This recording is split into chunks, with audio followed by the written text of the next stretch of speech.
Hola, mi nombre es Margarita Dubourdieu, soy la titular de la cátedra de la asignatura en Facultad de Psicología, que se llama Psicobiología del Estrés, Psicoterapia Integrativa y Psiconeuroinmunoendocrinología, y también del posgrado de Integración en Salud desde la Psiconeuroinmunoendocrinología, y próximamente, a partir del próximo año, Maestría en Salud y Psiconeuroinmunoendocrinología. Y bueno, la idea es poder transmitir este enfoque que es integrativo de la visión del ser humano y de todo lo que le acontece, que tiene esta palabra tan complicada, pero sin embargo ello da cuenta de la complejidad del ser humano. Pero la podemos aprovechar estos aportes para tener algunos tips para cuidar nuestra salud. No importa que no se tenga conocimientos de la psicología, de la medicina, de la biología, realmente esto tiene una aplicación en la vida cotidiana, en nuestra vida de todos los días. Así que esa es la idea en este ratito, de poder compartir algunos aportes de esta transdisciplina, porque atraviesa todas las disciplinas, que se llama psiconeuroinmunoendocrinología, y que está desarrollada a nivel mundial. Hay sociedades mundiales, latinoamericanas, de esta concepción integral de la salud y de la visión del ser humano. ¿Cómo cuidamos nuestra salud? Es fundamental tener salud si nosotros queremos disfrutar, poder plasmar nuestros proyectos de vida, siempre sabiendo que el ser humano no es un ser aislado, sino que siempre estamos en continua interacción con nuestro entorno social, afectivo, y también nuestro entorno físico-ambiental. Nosotros impactamos en él y también estos aspectos nos impactan a nosotros. Y tenemos que vivir en solidaridad con los demás y con nuestro ambiente, también cuidándolo. La psiconeuroinmunoendocrinología es una transdisciplina porque lo que ha demostrado desde la década del 70 es que los sistemas nerviosos, las hormonas en el sistema endocrino, los linfocitos y distintas células inmunitarias no están como compartimentos estancos divididas en sistemas, sino que tienen receptores, cada uno de esos sistemas, para mensajes que vienen de los otros. Es decir, que si algo cambia a nivel de nuestra parte anímica, eso no va a cambiar solamente nuestra atención, nuestra cognición, nuestro estado de ánimo, nuestra relación con los demás, sino que también va a afectar nuestras hormonas, va a afectar nuestras defensas. Eso lo observamos siempre en la vida cotidiana, cuando vemos que estamos estresados o mal, y ahí entonces es que aparecen distintos síntomas en nuestro cuerpo, porque nuestras defensas bajan, porque hay una relación de lo que nos ocurre a nivel emocional, a nivel de nuestro sistema nervioso, y el resto de los sistemas. Pero además de saber esto, sabemos que también en lo que nos está sucediendo ahora en nuestro presente, está contenido nuestra historia, es decir, nuestra historia biológica, cómo estamos en nuestro estado físico, en nuestro dosaje de vitaminas, en nuestra fisionomía, pero también nuestra historia emocional, nuestra personalidad se ha ido conformando desde la más temprana infancia. Y nuestra manera de defendernos, de afrontar las situaciones, todas esas características que se han ido desarrollando a lo largo de nuestra historia están presentes en nuestro presente. Y también nuestras expectativas, porque hoy sabemos que se habla desde la ciencia de memorias del futuro. Es decir, que nuestras expectativas futuras, si son positivas, liberamos sustancias que refuerzan nuestro sistema, nuestra inmunidad, y hace más posible que eso se pueda lograr. Pero si nuestras expectativas futuras son negativas o catastróficas, también tenemos una cascada neuroquímica que repercute en nuestro presente. Es decir que entonces sabemos que hay muchos factores que inciden en cómo estamos, en nuestro estado actual, y también incide nuestro pasado, nuestro presente y nuestras expectativas.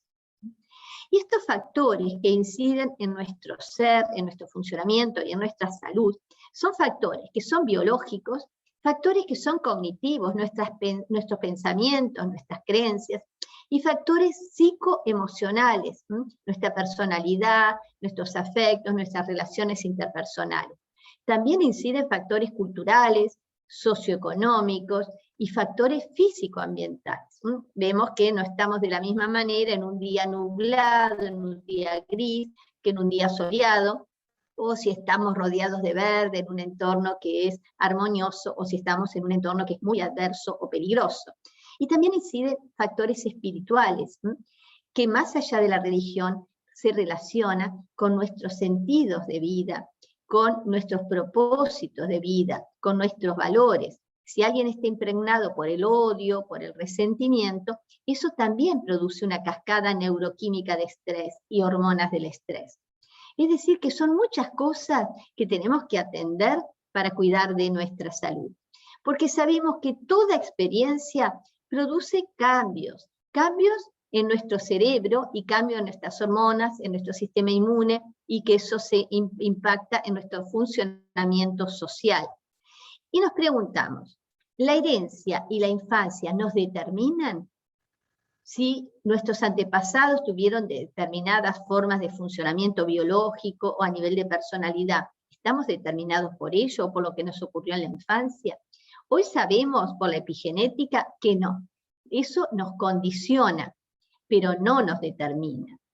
Es decir, que hace falta para que nuestros genes se expresen una señal neuroquímica para que ellos se expresen en la mayoría de las patologías, en la mayoría de las enfermedades, tienen ese disparador, esa señal neuroquímica que hacen que esa vulnerabilidad se exprese. Se dice que en un 98% de las enfermedades son epigenéticas, que podían haber quedado esas vulnerabilidades dormidas toda nuestra vida y no expresarse, pero si le damos condiciones adversas, eso se expresa. Es decir que es importante lo que nosotros elegimos tener como ingredientes de nuestra vida. Somos protagonistas de nuestra salud. Nosotros elegimos qué conductas desarrollar, conductas saludables o conductas no saludables. Ahora, para esa elección es importante conocer, saber qué es saludable y qué no lo es. Entonces, sabemos que cuando hay insatisfacción de necesidades, hay esta cascada del estrés, que más allá de los nombres complicados que tiene, porque una es del sistema neurovegetativo, que es más conocida porque la vemos, se dilatan las pupilas cuando tenemos miedo, o tenemos taquicardia, o nos ponemos pálidos o rojos, o sea, hay una serie de cambios que son más observables.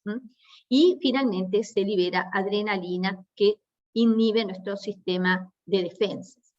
Pero la otra cascada neuroquímica que se produce cuando estamos con estrés, con insatisfacción de necesidades, es una cascada hormonal que no la vemos, pero ocurre dentro de nosotros, con una serie de hormonas, RH, CTH y cortisol, que también afectan nuestras defensas. Pero después que el estresor se ha ido, eso se vuelve a recuperar como un equilibrio. Esto es un legado del hombre primitivo, que enfrentaba un tigre, una tormenta, y bueno, necesitaba bombear más sangre para correr, mirar más, entonces tenía lo que se llama midriasis, se dilataban las pupilas para ver más en la oscuridad. O sea, había una serie de cambios, pero después que desaparecía el estresor, recuperaba la homeostasis o equilibrio homeodinámico.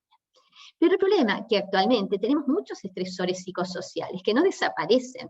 Están en la calle, en el tránsito, adentro de nuestra casa, en nuestro estudio, en nuestra pareja, en nuestro hogar. O sea, hay estresores que no desaparecen, que permanecen. Y es importante identificarlos porque si perduran estos estresores y producen insatisfacción de necesidades, tienen un impacto negativo en nosotros, esta cascada del estrés no se detiene y favorece procesos de enfermedad. Por eso es importante conocer y hacer una evaluación de qué factores no nos ayudan a la salud. Pero también es importante identificar qué factores favorecen nuestra salud y generan lo que Hans Selye, el padre de la teoría del estrés, llamó eustrés.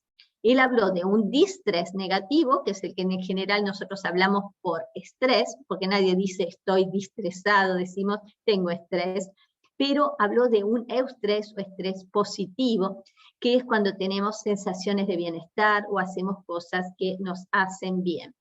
Y ese eustrés hay que potenciar lo que son recursos de salud. Entonces, Lo importante va a ser, y vamos a hacer algunos ejercicios, para identificar causas de desequilibrio, para cambiar las condiciones que crearon ese desequilibrio. Entonces es importante revisar en cada dimensión cómo estamos viviendo en nuestra vida de todos los días.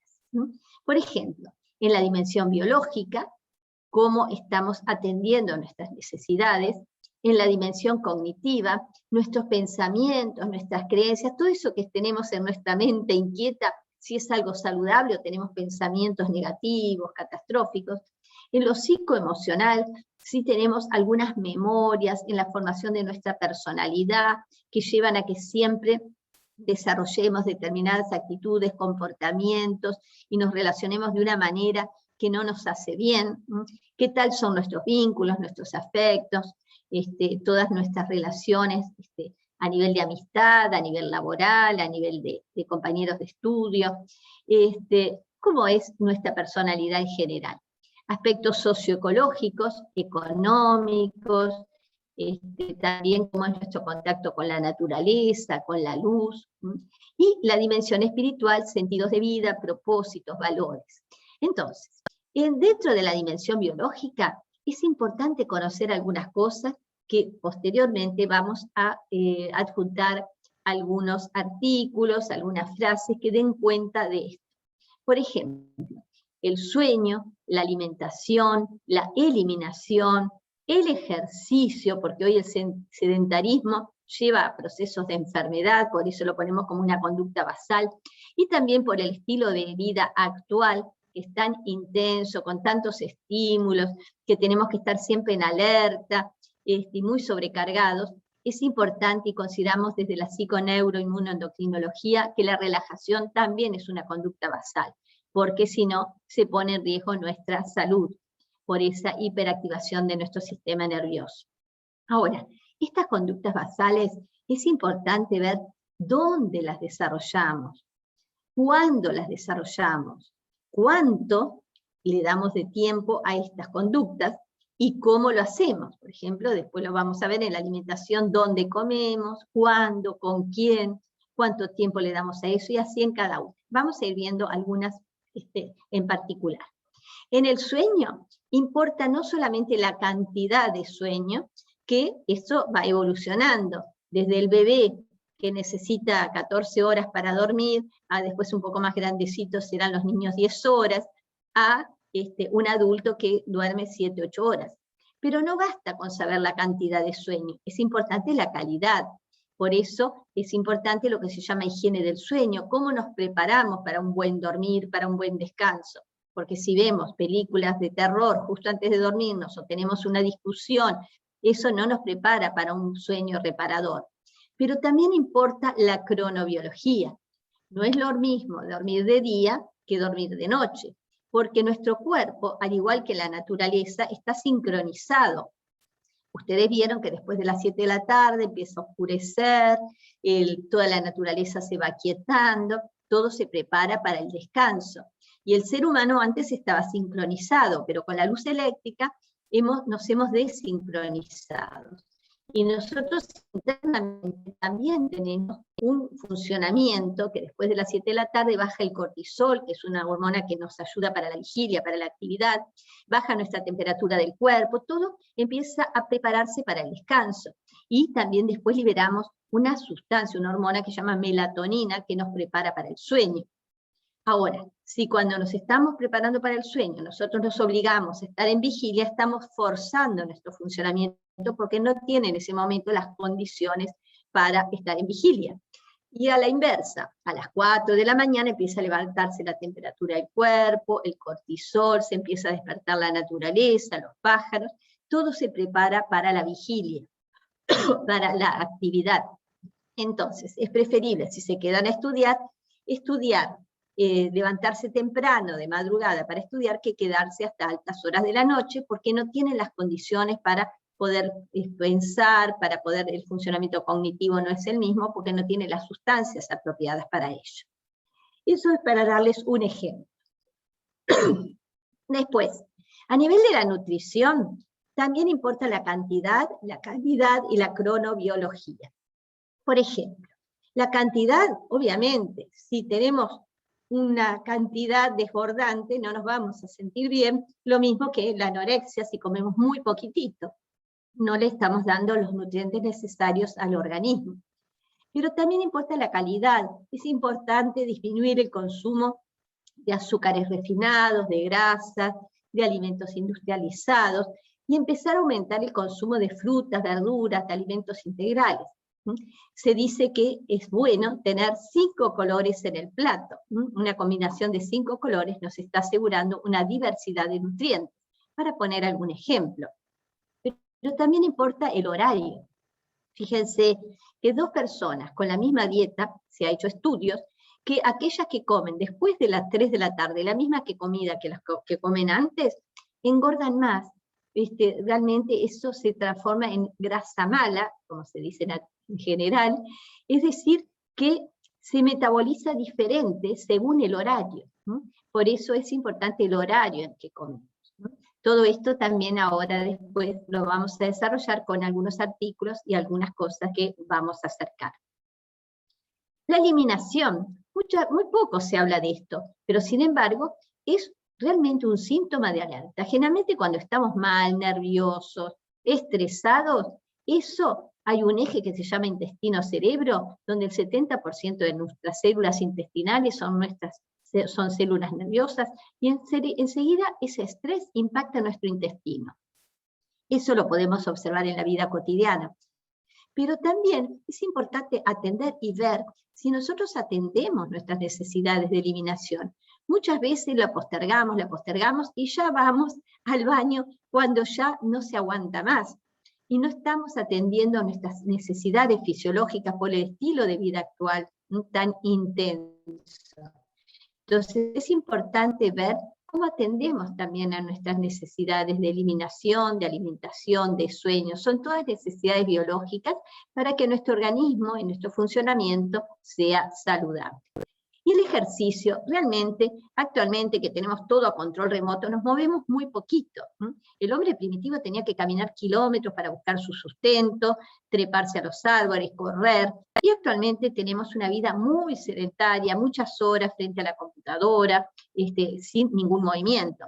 Entonces es importante que el ejercicio esté presente en nuestra vida, que tenga una presencia diaria y en nuestras semanas, y eso también vamos a acercar algunos artículos y algunas cosas para ver cómo se tiene que desarrollar ese ejercicio para que sea saludable, porque la demasía que a veces se da en algunos entrenamientos tampoco es bueno, así como el sedentarismo. Así que vamos a hablar un poquito de todo eso y a ver un poco todos esos aspectos. Y la relajación, como decíamos, hoy lo consideramos una conducta basal porque hablamos de que hay una saturación de nuestro sistema nervioso por tantos estímulos que nos llegan, tantos impactos de tantas obligaciones, y realmente eso nos produce distrés o estrés negativo.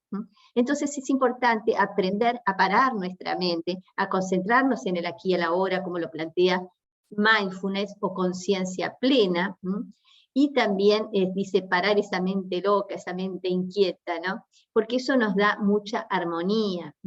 También aprender técnicas de respiración, porque a veces hasta nos olvidamos de respirar, y uno ve a una persona que está agitada, uno dice, bueno, respira tranquilo, ¿no? Hasta tenemos que recordarnos que tenemos que respirar, que es el hilo de la vida, es fundamental. Entonces es importante que tengamos presente en nuestra vida instancias de relajación. Cada uno va a elegir de acuerdo a su personalidad, a sus gustos, aquellas técnicas o estrategias que les sean más placenteras. Y también dar momentos para la diversión, para reírnos, para estar con otros. Eso es importante que esté presente en nuestra vida. Es distinto una mente llena que una mente plena.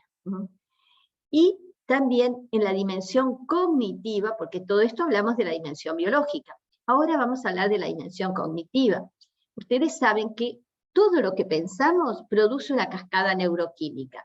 Entonces es importante ver si, como en esta imagen, nuestros pensamientos nos aturden, nos abruman, nos generan sensaciones negativas, son pensamientos catastróficos, o si tenemos pensamientos más positivos, más creativos, porque hoy se ha desarrollado todo lo que es la psicología positiva, que nos destaca muchas cosas que nos hacen bien, y los pensamientos, nuestras creencias, también hay que estar atentos a ellos.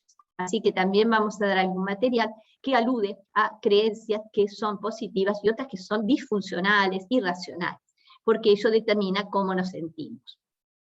En la dimensión psicoemocional, es importante esto, hay una técnica que se hace en psicología, en la psicoterapia integrativa desde la psiconeuroinmunoendocrinología, en donde hacemos una línea de la vida, donde vemos este bebé como siempre está en contacto con el entorno, incluso en su vida fetal, cuando estaba en la panza de la mamá, estaba en contacto con el entorno, recibía el oxígeno materno, nutrientes maternos, pero también le impactaba el estrés materno, porque ahí si esta mamá está muy estresada, un 10% de ese cortisol, de esa hormona del estrés, atraviesa esa barrera de protección del feto y llega al feto y le genera una vulnerabilidad a liberar una hormona del estrés, RH, que hace que esté más ansioso. Entonces es importante saber que todo lo que nos va impactando en la vida va dejando memorias, circuitos activados. Entonces hacemos como una línea de la vida en cada persona donde vemos cómo fue su constitución biopsíquica, cómo se fue formando su personalidad, aprendió a defenderse ante determinados estresores de acuerdo a lo que el ambiente le permitía, a lo que el ambiente le modeló, le enseñó, a modelos que tuvo. Y así vamos viendo cómo fue en la infancia, en la escuela, en el liceo, hasta llegar a la adultez, porque esa línea de la vida nos va mostrando cómo se va formando esta personalidad. Y eso se va a ver reflejado en el presente, en su manera de reaccionar frente a las cosas, a los afectos, a las relaciones personales. Y en la dimensión socioecológica tenemos dos aspectos, los aspectos sociales, económicos, culturales, que inciden en nuestro funcionamiento, pero también tenemos los aspectos físico-ambientales, porque es importante que nosotros velemos cómo es nuestro hábitat, en nuestro microambiente, en nuestra casa, si nos da bienestar, si visualmente a través de la vista, del olfato, del oído, tenemos un ambiente que nos genera bienestar, y también el macroambiente, nuestro barrio, y buscar si estamos en un lugar un poco oscuro, bueno, salir, ir a una plaza, ver el verde, porque eso se ve cómo impacta en nuestro sistema nervioso y en todo nuestro funcionamiento. Hay estudios que muestran, por ejemplo, en pacientes que están internados, cómo evolucionan diferente si tienen una vista al verde o a algún árbol o a un paredón. Es distinta la evolución, porque esos son receptores que tenemos, por ejemplo, visuales y que tienen impacto neuroquímico en todo nuestro organismo. Así que es importante tener en cuenta también lo físico-ambiental, ser cuidadosos con eso. Podemos también nosotros generar dentro de nuestro ambiente particular, en nuestros hogares, ambientes más lindos, más cálidos o más que no sean tan agradables o disfuncionales, y todo eso impacta en nuestro estado de ánimo, pero también en nuestra biología. Y la dimensión espiritual, por supuesto, nuestras motivaciones. Hay que tener un grado de estrés positivo para vivir, porque si no tenemos ninguna motivación, ahí no hay un fluir, no hay un buen funcionamiento. Se necesita cierto grado de activación, expectativas futuras positivas, proyectos, y también valores de solidaridad, de compasión y de autocompasión. También cuidarse a uno mismo y ver las necesidades propias, no es solamente hacia la afuera y olvidarse de uno. La gratitud, la armonía interna y con el entorno. Y encima decimos entonces que la psiconeuroinmunoendocrinología está presente en nuestra vida cotidiana para la salud y el bienestar integral. Es decir, que vamos a tratar de identificar factores de protección en cada una de estas dimensiones que están presentes en nuestro presente, pero también identificar factores disfuncionales que no nos hacen bien para procurar modificarlos, y en caso que no se está logrando, pedir ayuda a un psicoterapeuta, sino también a nuestros amigos, pero saber pedir ayuda cuando hay algo que lleva a que no estemos viviendo bien. Este es un poco el mensaje de los tips que la psiconeuroinmunoendocrinología nos da para poder cuidar de nuestra salud. Y entonces vamos a poder darles ahora algún material más, algunas frases, algunos artículos, para que ustedes puedan conocer más respecto a todos estos aspectos que tenemos que revisar y estar atentos de que estén funcionando de una manera saludable. Bueno, les agradezco mucho la atención y cualquier cosa estamos a disposición para profundizar o aclarar cualquier duda que tengan. Muchas gracias.